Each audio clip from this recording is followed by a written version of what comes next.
하나님을 위하여, 공동체를 위하여 라는 제목으로 하나님 말씀 나누고 기도하는 시간을 갖겠습니다. 전쟁은 하나님께 속한 것이라고 성경은 거듭해서 말씀하시고, 또 정말 그러함을 하나님께서 눈으로 목격하게 하셔요. 많은 사람이, 많은 군사가, 또 많은 군사력이 있다고 해서 전쟁에서 승리하는 것이 아니라 신앙의 사람, 믿음의 사람 한 사람을 통하여서도 하나님은 얼마든지 하나님의 능력과 하나님의 전쟁에서 승리하게 하심을 만방에 보이실 수 있는 분이 우리가 섬기는 하나님 되심을 믿으시기를 바랍니다. 그래서 믿음이 있었던 요나단 한 사람, 전세가 말도 아니게 불리했던 그런 상황을 기습작전을 펴서 요나단 한 사람이 자신의 부관 한 사람과 함께 블레셋 적진에 들어가서 하나님이 블레셋을 요동치게 만드시고 막 땅이 진동하게 만드시고 또 스스로 자중질환에 빠져서 서로 자기들끼리 적군인지 아군인지도 분간을 못할 정도로 막 서로 칼부림을 하고 스스로 자멸하는 이런 일들이 벌어지게 하셨어요. 그래서 전쟁은 사람이 하는 게 아니구나, 하나님이 하시는 거구나라는 것을 요나단은 체험적인 신앙으로 알게 됐고 믿게 되었습니다. 저와 여러분, 우리가 성경을 믿는 것, 또 성경을 우리가 대할 때 그냥 수천 년 전에 일어났던 역사 속의 사건으로만 받아들이지 마시고 이 말씀이 오늘 나의 삶의 현장에서 그대로 적용되고 이루어질 것이라는 확신과 믿음으로 살아갈 수 있기를 주님의 이름으로 축원합니다. 그러니까 전투에서 크게 승리를 하니까 두려워 떨고 있던 사울 왕은 기분이 너무 좋은 거예요. 그러니까 이런 기세를 몰아서 빨리 이 블레셋과의 전쟁을 마치고 만방에 자기 이름이 높아지게 이렇게 하고 싶은 공명심에 막 사로잡힌 겁니다. 그러니까 사실 여러분, 사울이 나가서 전쟁한 거 아니잖아요. 사울과 백성들은 두려워 떨고 있을 때 믿음의 사람 요나단이 적진에 나아가서 하나님의 능력으로 이 일을 행하였는데, 지금 제주는 누가 부렸어요? 요나단이 제주를 부렸어요. 그런데 모든 인기와 영광과 모든 관심을 자기에게 포커스를 맞추려고, 이때를, 이 기세를 놓치면 안 돼.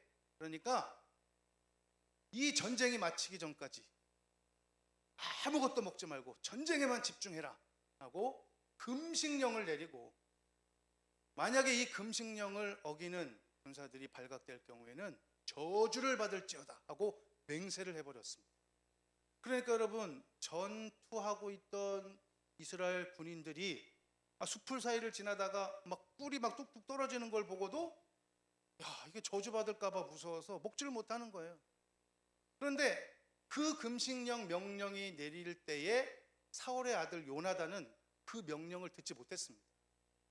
근데 숲풀 사이를 지나니까 꿀이 뚝뚝 떨어지는 걸 보고 요나단이 이 지팡이 막대기 끝을 딱 꿀을 찍어가지고 한 입 딱 먹었더니 눈이 밝아지는 거예요. 눈이 번쩍 뜨이면서 힘이 나는 겁니다. 꿀 한 번 찍어 먹었다고 이렇게 힘이 나나? 근데 그 사실을 알게 된 다른 부하들이 요나단에게 이야기하는 겁니다. 아니, 어쩌자고 꿀을 찍어 드셨습니까? 당신의 아버지 사울 왕이 지금 금식명령 내려가지고 누구든지 이 전쟁이 마치기 전까지 이 꿀 찍어 먹은 사람은 저주를 받을 것이라 그랬습니다.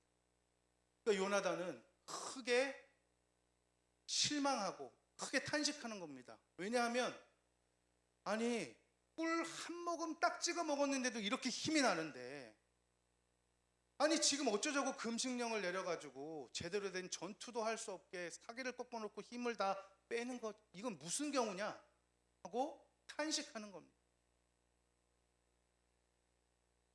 괴로움을 더하는 일들이 계속됐고, 요나단의 생각은 차라리 이렇게 전투를 벌이다가 이 상대방의 이 노량물들, 짐승들, 음식물들을 취해서 그것을 먹고 마시고 배를 채우면 더 쉽게, 더 빨리, 더 효율적으로 전쟁을 할 수 있을 텐데 참 어리석은 행동을 했다. 비록 내 아버지지만 이건 지혜로운 판단이 아니고 어리석은 판단이라고 배탄을 하는 장면이 성경에 지금 나오는 겁니다.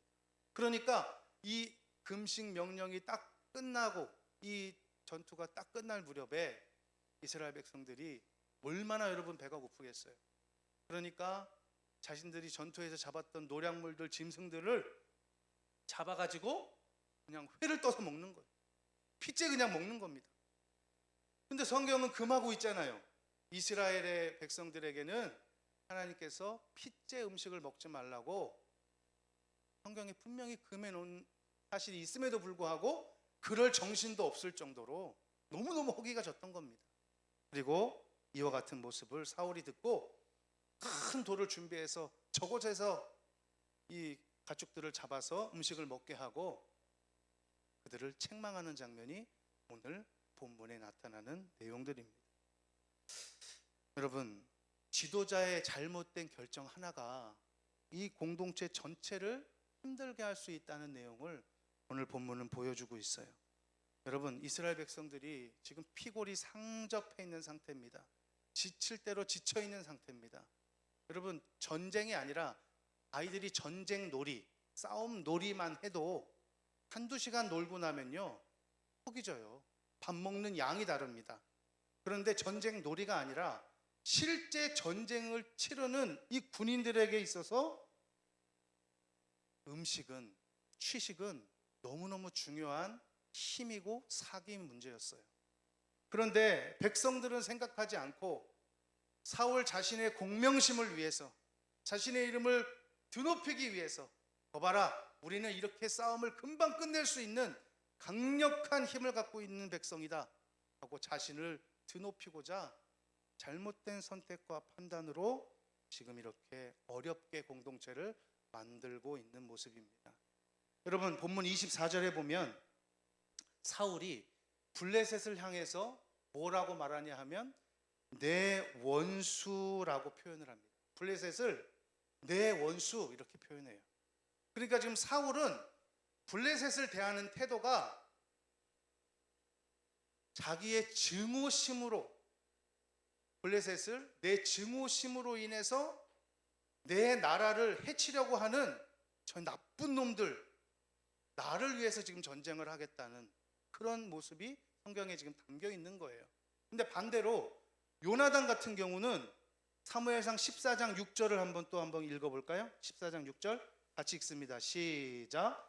요나단이 자기의 무기를 든 소년에게 이르되 우리가 이 할례받지 않은 자들에게로 건너가자. 여호와께서 우리를 위하여 일하실까 하노라. 여호와의 구원은 사람이 많고 적음에 달리지 아니하였느니라. 아멘.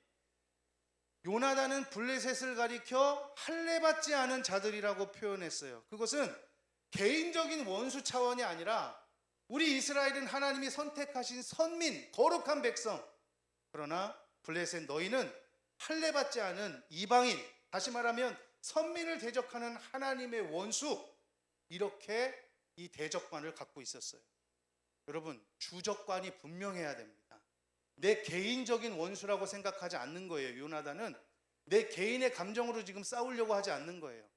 하나님의 이름을 더럽히는 하나님의 대적 원수를 내가 가만두지 않겠다라는 하나님을 위한 거룩한 전쟁을 하려고 했던 것이 요나단이었어요. 여러분, 하나님은 사울을 기뻐하셨겠습니까? 요나단을 기뻐하셨겠습니까? 요나단을 기뻐하는 거죠. 우리는 어떤 일이 있어도 살아도 누구를 위하여? 주를 위하여. 죽어도 주를 위하여. 우리가 먹든지 마시든지 무엇을 하든지 다 하나님의 영광을 위하여 해야 할 줄로 믿습니다. 나를 위하여 하는 그 모든 일들은 하나님이 기뻐하시지 않아요. 그게 표면적으로는 하나님이 좋아하시는 일이라 할지라도 속 마음의 중심이 나를 위하여라는 생각이 있다면 하나님은 그 일을 기뻐하지 않습니다. 여러분, 주의 일이라고 하는 것도 하나님이 기뻐하시는 일이지만 여러분, 예배도 기도도 하나님이 기뻐하시는 일임에도 불구하고 나를 위하여 예배하고 나만을 위해서 기도하는 것 하나님이 기뻐하는 일은 아닙니다. 우리 하나님의 영광을 위하여 행할 수 있는 저와 여러분 될 수 있기를 주님의 이름으로 축원합니다. 그래서 우리는 이렇게 늘 고백해야 돼요. 주님, 나를 위해서는 아무것도 필요 없습니다. 그러나 내가 주님을 위해선 모든 것이 필요합니다. 그러니 주님, 주님을 위해서 이 모든 것을 우리에게 더하여 주시옵소서. 여러분, 이런 신앙의 자세로 나아갈 수 있기를 주님의 이름으로 축원합니다. 여러분, 좋은 옷, 나를 위해서 아니면 주님을 위해서 우리가 좋은 옷도 사고 좋은 옷도 입고 좋은 것도 누리고, 여러분, 당신의 자녀가 하나님의 영광을 위하여 세상에서 찌질하게 사는 걸 원하시겠어요? 당당하게 사는 걸 원하시겠어요? 당당하게 사는 걸 원하죠. 여러분, 걸음걸이도 여러분 꾸부정하게 걷지 마시기 바랍니다. 하나님 자녀가 그렇게 걷는 거 하나님이 기뻐하시지 않아요. 당당하게, 여러분 모델 워킹하는 거 아시죠? 허리를 고추 세우고 오른다리 왼다리를 막 교차해서 그렇게 꼿꼿하게 당당하게 어깨를 펴고 말 한마디를 해도 행동 하나를 해도 자신 있고 담대하고 당당하게, 하나님이 그러한 자세와 태도를 기뻐하시는 줄로 믿습니다. 어떤 사람은 허리를 숙이고 막 이렇게 해야만 겸손하다고 생각하는 사람이 있어요.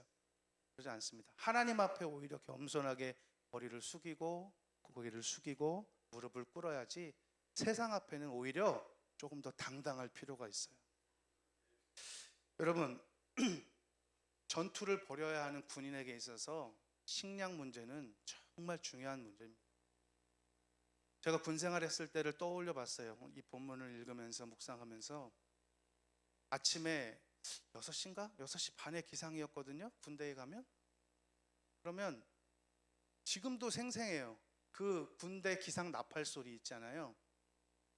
아직도 기억나요. 그 소리가 제일 세상에서 듣고 싶지 않은 소리였어요. 일어나고 싶지 않으니까. 그런데 그 기상 나팔 소리를 딱 듣고 일어나서 친구를 막 정리하면 제일 고참이 막내 후임병에게 이렇게 이야기합니다. 야, 막내, 오늘 아침 메뉴 뭐냐? 브리핑 해봐. 그러면 네, 금일 아침 식단에 대해 말씀드리겠습니다. 금일 아침 식단은 쌀밥, 된장국, 돈가스, 김치 이상입니다. 싫어하는 건데. 그리고 이제 오전에 이제 일과를 막 하다 보면 고참이 또 묻습니다. 오늘 점심 메뉴 브리핑 해봐. 그럼 오늘 점심 메뉴를 말씀드리겠습니다. 오늘 점심 메뉴는 이겁니다. 이거 저녁 메뉴까지 하루에 3번 해요. 막내가 그거 담당하는 거거든요. 알아놔야 돼요. 고참이 언제 불시에 물어볼지 몰라요. 그 어떤 이 군사 훈련보다 더 중요한 게 오늘의 메뉴를 기억하고 숙지하고 있는 거예요. 여러분, 그 정도로 군인에게 있어서는 먹는 문제가 중요합니다. 여러분, 초코파이 하나에 신앙이 왔다 갔다 하는 게 군인입니다. 저희 큰애가 이제 군대 갔잖아요. 이번 주가 이제 5주차 훈련이고 다음 주에 이제 수료식을 하는데 주말에 1시간씩 전화할 기회를 주더라고요. 집사람한테 이제 전화를 하면 이렇게 얘기해요. 주일 예배 잘 드렸니? 잘 드렸어요. 근데요, 교회에서는 초코파이 주고 지난주에 성당에서는 도너츠를 마음껏 먹으라 그래가지고 아마 성당으로 다음 주에 많이 갈 것 같아요. 여러분, 초코파이 하나에 도너츠 하나에 신앙이 왔다 갔다 할 만큼 군인에게 있어서는 먹는 문제가 그렇게 중요합니다. 그래서 우스갯소리로 이런 얘기들 해요. 경계에는 실패했어도 배식에는 실패하면 안 된다. 이런 이야기를 우스갯소리로 하거든요. 여러분, 그런데 오늘 이 본문에 보면 사울은 군인들에게, 자신의 이스라엘 백성들의 군인들에게 금식 명령을 내리는 거예요.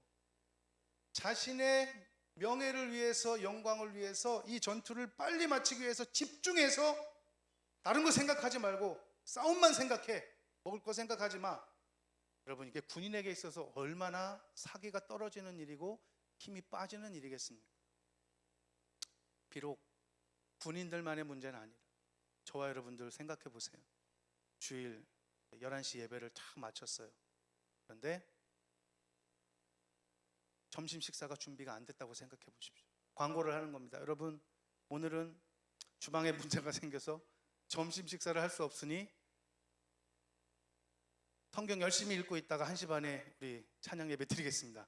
여러분, 그러면 끝까지 남아있을 사람, 물론 신앙이 있는 사람은 그럴 수 있겠죠. 그러나 여러분, 시계 중에 제일 정확한 시계 무슨 시계예요? 배꼽 시계잖아요. 벌써 12시가 되면 속에서 꼬르륵 꼬르륵 소리가 나요. 그리고 어르신들은 이 허기진 거 못 참으십니다. 시간 되면 제때 드셔야 돼요. 그런데 만약에 밥이 준비 안 됐다? 그 한 끼를 못 먹는 것에 대해서도 많이 힘들어하고 괴로워하는 게 연약한 우리입니다. 그런데 전장에 나가서 싸워야 되는 군인이 금식 명령을 내려서 밥을 못 먹는다? 음식을 섭취하지 못한다? 군사들의 사기가 땅바닥에 떨어지는 일입니다. 여러분, 이것은 영적인 의미로 우리는 영적인 군사들입니다. 영적 전쟁을 치러야 합니다. 그러기 위해선 우리가 영의 양식을 잘 섭취해야 할 줄로 믿습니다. 영의 양식 곧 하나님의 말씀이 꿀처럼 느껴지시기를 주님의 이름으로 축원합니다. 신명기 8장 3절에 보면 사람이 떡으로만 사는 것이 아니라 여호와 입에서 나오는 모든 말씀으로 사는 줄을 네가 알게 하려 하심이니라 하셨어요. 그러면 육체가 병약한 사람은요, 아무리 산에 진미를 갖다 줘도 먹으려고 하지 않습니다. 오히려 그 맛있는 갈비 냄새가 역하게 느껴져요. 몸이 아프면. 그런데 건강한 사람은 고추장에만 비벼 먹어도 맛있다 맛있다 하고 먹는 겁니다. 건강하다는 증거죠. 몸도 그렇게 반응하는데 영의 양식인 하나님의 말씀을 딱 대하는 자세를 보면 우리는 금방 알 수 있습니다. 구원받지 못한 비신자나 신앙이 병들어서 연약한 그런 성도들에게 하나님의 말씀이 계속 증거되고 전파되면 마치 어린아이가 밖에서 불량식품 많이 먹고 엄마가 밥 먹어라 밥 먹어라 하고 떠줘도 이렇게 고개를 돌리는 어린아이처럼 받아들이려고 하지 않는 거예요. 그러나 건강한 사람은, 영적으로 강건한 사람은 하나님의 말씀이 선포될 때 아멘으로 다 받아들이고 잘 씹어서 내 것으로 삼는 그런 영육이 강건한 저와 여러분이 영적 전쟁에서 승리하게 될 줄로 믿습니다. 그래서 119편, 시편 119편 103절에 보면 주의 말씀의 맛이 내게 어찌 그리 단지요 내 입에 꿀보다 더 다니이다. 아멘. 여러분, 하나님의 말씀이 날마다 꿀처럼 느껴지시기를 주님의 이름으로 축원합니다. 제가 하나님의 은혜 속에서 신학을 하고 또 주의 사역을 준비하려 할 때 하나님께서 정말 은혜를 주셔서 정말 말씀을 사모하게 하시고 사랑하게 하시고 그 말씀이 꿀같이 달게 느껴지게 하셔서 기도원에 가면요, 저녁 7시에 저녁 집회가 시작되면 딱 새벽 2시까지 설교하시는 목사님이 계셨어요. 7시부터 새벽 2시까지 한 말씀도 놓치지 않으려고 화장실에 가고 싶어도 참고 7시간, 8시간 그 자리에 앉아서 자리를 떠나지 않고 사수했던 기억이 납니다. 말씀을 사랑하게 되면, 말씀을 사모하게 되면 하나님이 영혼을 강건하게 하게 하시기 위해서는 그와 같은 훈련도 시키시더라고요. 여러분, 날마다 주야로 주의 말씀을 묵상하는 일이 즐겁고 기쁜 일이 되시기를 주님의 이름으로 축원합니다. 균형 잡힌 신앙이 중요해요. 육의 건강도 중요하고 영의 건강도 중요합니다. 그리고 신앙은 믿음으로 사는 것도 중요하고 상식을 가지고 살아가는 것도 중요합니다. 여러분, 생각해 보세요. 꿀 한 입을 딱 찍었는데도 힘이 나고 눈이 번쩍 띄어지는 이와 같은 상황이라면 요나단의 생각대로 전쟁하다가 상대방 노략물들, 그 가축들을 잡아가지고 먹고 취식하면 얼마나 힘이 나서 전쟁을 하겠습니까? 이게 상식이에요. 그런데 지금 사울의 결정은 비상식적이고 비신앙적인 선택을 했던 겁니다. 빨리 끝내고 내 이름을 드높여야지. 여러분, 전쟁이 내 마음 같지 않습니다. 우리 6.25 전쟁 터질 때도 그렇게 오랫동안 전쟁이 지속될 줄 아직도 지금 전쟁이 끝나지 않은 그런 상태가 되기까지 여러분 쉽게 이것이 내 마음과 내 뜻대로 되는 일이 아닌데도 불구하고 그 자신의 공명심이 균형 잡히지 못한 신앙의 판단이 바로 그와 같은 어리석은 일을 만들어냈어요. 그런 거 믿음과 상식이 조화로워지는 그런 건강한 신앙. 여러분 예를 들어서 우리가 가벼운 감기에 걸렸다고 생각해 보세요. 그러면 상식적으로 감기를 낫기 위해서 기도도 하고 또 약국에 가서 약 처방도 받고 먹고 따뜻한 물도 좀 마시고 맛있는 음식도 좀 먹고 여러분 그러면 쉽게 나을 수 있는 그 감기 비상식적인 신앙을 갖고 있으면 그냥 귀신 붙었다고 그냥 무조건 막 다 때려가지고 사람을 거반 죽이는 겁니다. 물론 죄 때문에 그리고 악한 영의 공격 때문에 질병이 올 수도 있지만 어느 정도 상식적인 선에서 생각할 줄도 아는 그런 균형 잡힌 신앙이 필요하지 무조건 다 비신앙적인 비논리적인 그런 방법으로만 자꾸 나아가면 세상이 다 그렇게만 보이는 겁니다.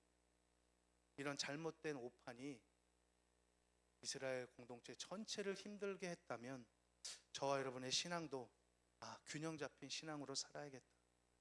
믿음도 있어야 하겠고 세상적인 기준에 맞는 상식도 갖춰야 될 줄 아는 그런 균형 잡힌 신앙으로 살아가기를 주님의 이름으로 축원합니다. 마지막 우리 한 말씀만 더 하고 마치겠습니다.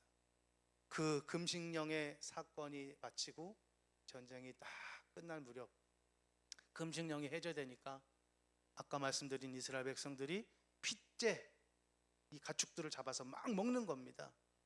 그러니까 사울이 이 돌판을 딱 준비해 놓고 여기서 잡아서 피 빼고 제대로 해서 먹어라. 하나님 앞에 이건 큰 범죄다. 어찌 이런 큰 죄를 저지르느냐. 물론 여러분 이거 맞는 조언이고 맞는 책망입니다만 먼저 이와 같은 상황이 벌어지게 됐을 때 자기 자신에게는 문제가 없었나라는 것을 돌아볼 줄 알아야죠. 사실은 금식령을 내린 이 잘못된 판단 때문에 이스라엘 백성들이 이렇게 너무 힘들게 이와 같은 일들을 벌어지게 만든 거 아니겠습니까? 저와 여러분, 우리는 우리 자신에게는 너무 관대할 때가 많아요. 그리고 다른 사람에게는 아주 날카롭고 비판적인 시각으로 잣대를 들이댈 때가 많습니다. 오히려 조금 반대로 해야 되겠죠. 다른 사람들에게는 좀 관대할 줄 알고 내 자신에게는 좀 엄격한 신앙의 기준을 들이대서 내가 하나님 앞에 온전히 바로 서기를 기뻐해야지 내 눈 속에는 커다란 들보가 있음에도 불구하고 다른 사람에게 있는 그 작은 티를 가지고 책망하고 비난하고 저주하는 것을 하나님은 기뻐하시지 않습니다. 어떤 문제가 생겼을 때 먼저 나를 먼저 돌아볼 줄 아는 신앙. 하나님, 나의 부족함이 무엇이었나요? 하나님, 나의 연약함이 무엇이었나요? 내가 하나님 앞에 범죄한 것은 없었나요? 이와 같이 핑계치 않고 하나님 앞에 우리 자신을 솔직하게 나타낼 수 있는 그런 신앙의 모습으로 살아가기를 주님의 이름으로 축원합니다. 이제 한 달 후면 조기 대선이 또 펼쳐집니다. 우리가 기도하는 마음으로 잘 결정해서 상식선에서 그리고 신앙적인 기준으로 균형 잡힌 시각을 가지고 하나님 대한민국의 국익을 위해서 어떤 인물이 선택되는 것을 하나님 기뻐하시겠습니까? 지도자 한 사람이 잘못 세워지면 수많은 공동체가 마음 아프고 힘들어지는 그런 일들이 벌어지기에 우리는 이 앞에 큰 국면을 놓고 있는데 기도하고 주님 앞에 겸비해서 균형 잡힌 시각으로 옳은 선택, 하나님이 기뻐하시는 선택할 수 있기를 주님의 이름으로 축원합니다. 우리 찬양한 곡 부르고 우리 기도하기를 원합니다. 우리